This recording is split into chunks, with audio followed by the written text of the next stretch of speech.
एक घना जंगल था जहां हर जानवर अपनी अपनी जिंदगी आराम से जी रहा था। इस जंगल के एक कोने में एक बड़ा सा पीपल का पेड़ था जहां एक उदास और अकेली उल्लू चंदा रहा करती थी। जंगल के सारे जानवर उससे दूरी बनाए रखते थे क्योंकि सभी उसे अपशगुनी मानते थे। उनका मानना था कि अगर किसी ने उसकी आवाज सुन ली तो कुछ बुरा जरूर हो। इस वजह से उसका कोई दोस्त नहीं था और न ही कोई उसके पास जाना चाहता था।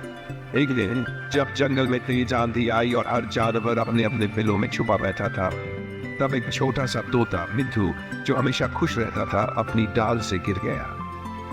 आंधी इतनी तेज थी कि उसके पंख कांप रहे थे और वो उड़ नहीं पा रहा था। उसके छोटे छोटे पंख उसका बोझ संभाल नहीं पा रहे थे और वो कभी इधर कभी उधर गिरते पड़ते बस अपनी जान बचाने की कोशिश कर रहा था। चंदा ने अपनी तेज आंखों से मिट्ठू को देखा और बिना कुछ सोचे समझे उसे अपनी शाखा के नीचे छुपा लिया।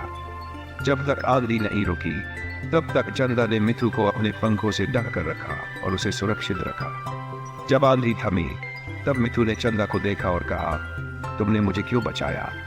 तुम्हें डर नहीं लगा? चंदा ने धीरे से मुस्कुराते हुए कहा, लोग सोचते हैं कि मैं अकेली हूँ और अपशगुनी हूँ, लेकिन मैं बस यही चाहती हूँ कि किसी को मेरी वजह से कभी नुकसान ना हो। मेरे पास न कोई दोस्त है न कोई साथी, मैं बस रात भर अपनी सोच में उलझी रहती हूँ। मिट्ठू ने हैरानी से पूछा, तुम इतनी समझदार और बड़ी हो फिर भी सभी तुमसे दूर क्यों भागते हैं?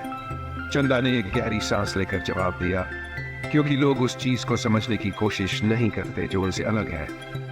जो उनके समझ में नहीं आता वो उन्हें खतरनाक लगता है। इसलिए लोग मुझसे दूर रहते हैं क्योंकि मैं रात में अकेली उड़ती हूँ और खामोश रहती हूँ।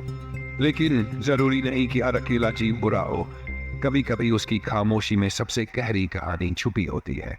मिट्ठू ने चंदा की आंखों में झांकते हुए कहा, तुम्हें सभी गलत समझते हैं, मैं तुम्हारा दोस्त बनूंगा। मैं सभी को बताऊंगा कि तुम अपशगुनी नहीं हो बल्कि एक असली रक्षक हो। अगले दिन से मिट्ठू हर जानवर को चंदा के बारे में सच्चाई बताने लगा। शुरू में सभी ने उसका मजाक उड़ाया, लेकिन धीरे धीरे जब सबने देखा कि चंदा जंगल की रातों में अपने पक्षी दोस्तों की सुरक्षा के लिए कितनी मेहनत करती है, तो सबका नजरिया बदलने लगा। एक दिन ऐसा आया जब चंदा अकेली नहीं थी। उसके आसपास मिट्ठू के साथ और भी पक्षी मंडराने लगे। चंदा जो हमेशा छुप छुप कर अपना दिन बिताती थी, अब एक प्रेरणा बन गई थी। उस रात जब सब मिट्ठू के पास बैठे थे, उसने कहा, यह कहानी एक उल्लू की नहीं है, यह कहानी है हर उस व्यक्ति की जो अलग दिखने की वजह से लोगों की आंखों में अजनबी या खतरनाक बन जाता है। हमें ये याद रखना चाहिए कि सिर्फ देखने से कभी किसी को समझा नहीं जा सकता।